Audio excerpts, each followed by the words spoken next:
Hey everybody, welcome to another episode of Reviewing Comics with me, your host, Alexander Turbin. This week we'll be reviewing Matrix Graphics Dragon Stars, issue number one. Came out in 1986. But before we get into that, I'd like to show you some of my own stuff. I produce a monthly comic that I give out to patrons for $2 a month. Go to patron.com/Alexander Turbin, and you can check out my art. It's only $2 a month for a 12-page, full-size, full-color comic book. This issue is the newest one of Random Access. The cover is by the awesome Alex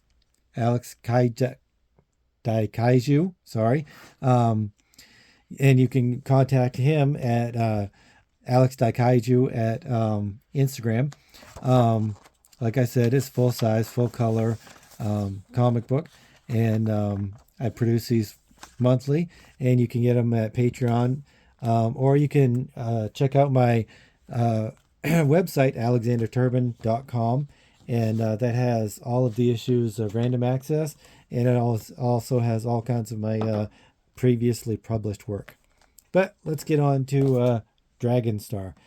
I just got this maybe a couple weeks ago, 3 or 4 weeks ago, and I had never seen it before. And it's a nice little read. It's from Canada. It's a Canadian comic, and it is written by Mary Ann Bramstrup and art by Ian Carr. And it's a nice little read. The hair reminds me of Firefox or Quicksilver or any of the other Marvel characters. Are there any DC characters that have the hair like that?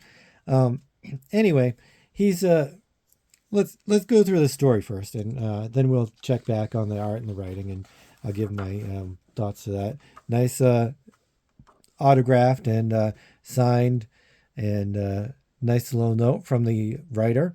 And the beginning intro is your typical publisher's note to the audience of what their trials and tribulations of publishing a comic for the first time. I assume this was their first comic. It may have been something else. But we have a creature being hunted by this fox-looking character. I don't know if it's a male or female.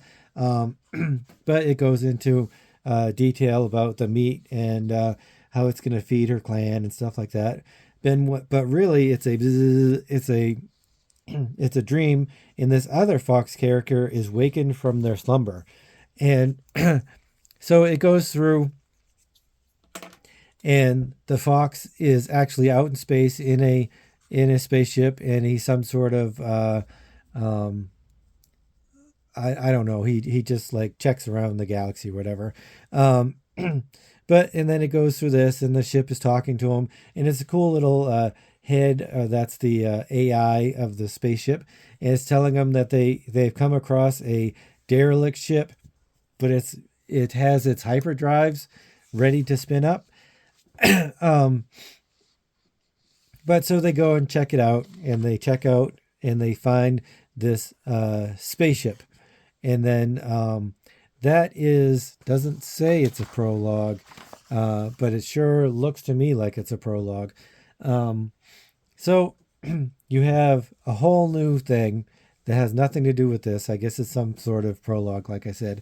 And it's an office officer, and he's discussing things with one of his generals, one of his officers, one of his guys, I guess. They're in this empire kind of deal, and they're in the military. And so he's telling this guy that he has a new mission for him, and it comes from the emperor himself, and they're trying to get this person to work for them. It's a recruitment mission, and they're trying to get this radical character to work for them. So that, I guess, is epilogue number 2. So then it goes to where the main story starts, which is right in the action, where a character who is a dragon is being beaten up by a little kid, and apparently he rescued her from the slums or something. And but she doesn't want to be taken to an adoptive parents, which I guess I don't know. But apparently she also has some kind of powers. But it goes along, and the dragon, who is also in that same military, is going to take her to child services, I guess, and leave her with child services because the kid obviously can't stay with a dragon in the military. So I'm guessing all like there's a lot of different creatures. There's fox people and dragon people, and there's probably going to be tiger people.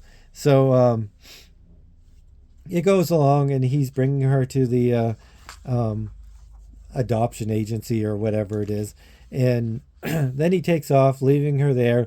I guess he had to give them some money in order for them to take her. But then he meets up with his commanding officer, and the commanding officer doesn't like the fact that that he is so wild and reckless. So she assigns him a human partner. And so he's all bent out of shape about that. So he goes to the bar and, excuse me, he's looking for a fight to blow off some of the steam that he has, I guess. And so he starts the fight, starts a big ruckus. And here's the guy that is supposed to recruit him into the military. So he enters the brawl with the dragon, and they kind of become chummy, fighting off these other bar guys. And so he's like, oh, we've got to escape. So they kind of escape together, and here's the human that his superior officer had given him as a partner. But the partner was really outranked him, so that's what made him so angry about the whole situation, and that's why he wanted to blow off some steam and go to the bar fight. So they escape, and excuse me, and they go through all of these things. They actually introduce each other and stuff. And the dragon's like, well, I'm taking off. I'm not going to be part of this military anymore. And the other guy says, well, he'll distract the MPs from coming after him. So he does, and he gets away. The dragon gets away, and he's going to go back to his ship. And in the meantime, the original military guy goes and finds the girl or person kid that was rescued by the dragon. And so the dragon goes to his ship. He has to cause a disruption so that he can get into his ship, and he smashes the ship's controlling sensors so the ship can take off. And then he has a little blast off with the firefight with the ships that come after him as he's trying to escape. And then he realizes that there's two stowaways, the guy that was in the bar fight with him, and the I can't tell if this is a girl or a guy. I think it's Chandra, so I think it's a girl. And that's how it ends. They go into hyperspace, and they escape from the space station.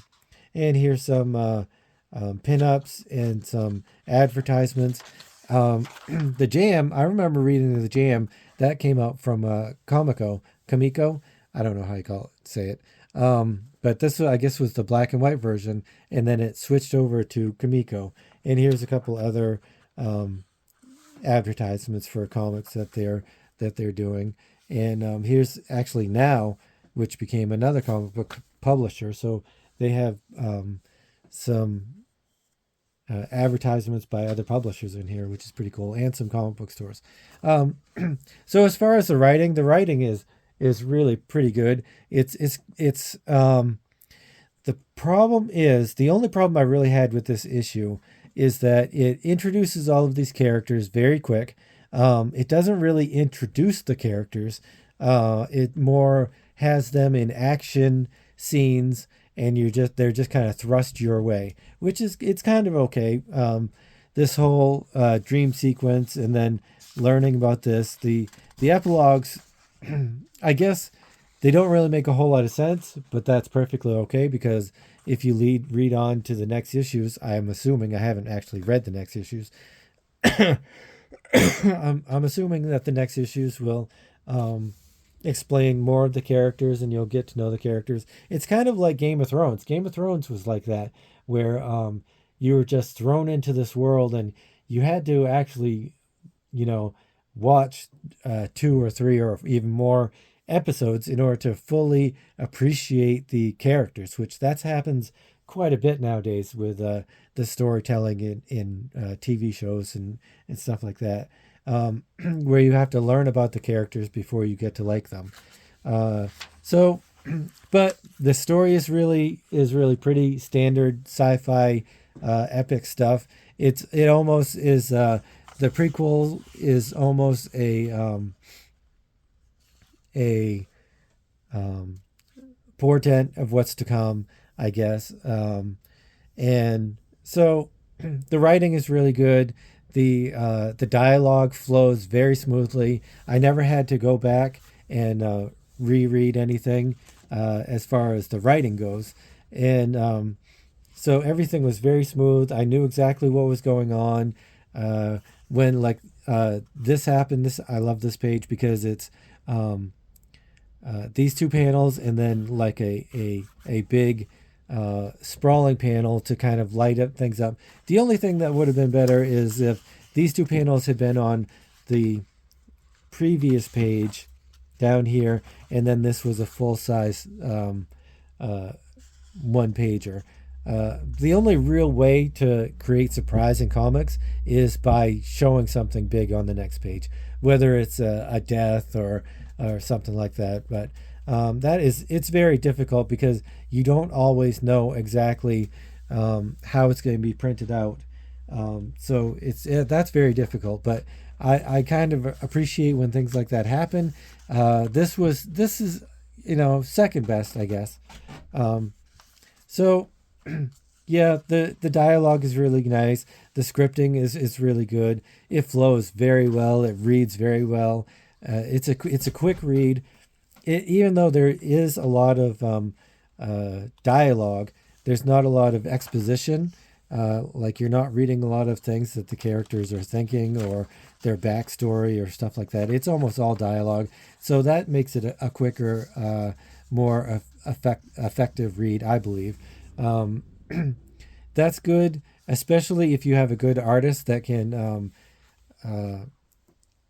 really move the comic in the direction that you want it to via the narrative art. If you have to, if somebody is jumping out a window and the writer has to say that the character is jumping out the window, and you don't know from the art and the artist that the character is jumping out the window, then there's something wrong with the comic.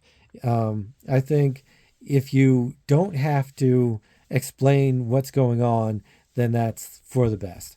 I mean, sometimes there's obviously a lot of instances where there's lots of exposition and the writer just takes over, and that's perfectly okay because you get Alan Moore, who's just going to go on, a tangent about whatever scientific fact that he's gone through and researched and knows all about. And it's an enjoyable read. It has to be an enjoyable read, and not like the early issues of Spawn, where McFarlane was trying to wax poetic about different things and the streets and demons and angels and stuff like that, whereas it wasn't really written that great. So it wasn't a fun read, I don't believe, anyway. You could correct me in the comment section if you want to. But this is very standard sci-fi fare as far as the writing and the plot and the story and the characters. But it's good. It reminds me a little bit of Firefly in that respect, where it kind of has these tropes that it goes through, but it's perfectly okay because it's well done. If it's not well done, then using those tropes is not really that great of an idea. As for the art, Ian Carr, I really like his art. It's he's got really nice blacks, spotting blacks, where the eye is really, you can roam around and see everything in particular. Nothing is hazy or incomplete, and like I really appreciate that. Um, I think what I don't like about it, it's not that there isn't a lot of detail, because there is a lot of detail. Um, man, I just, there's something about it that, I mean, it's perfectly good. He's perfectly, does a perfectly good job, and especially his narrative art. His narrative art is really up to the task. But something about it makes me not to want to rush out and see more um, Ian Carr artwork. And I think that the only reason is that it's maybe, I just, I think it's just a personal taste. It's just a personal preference.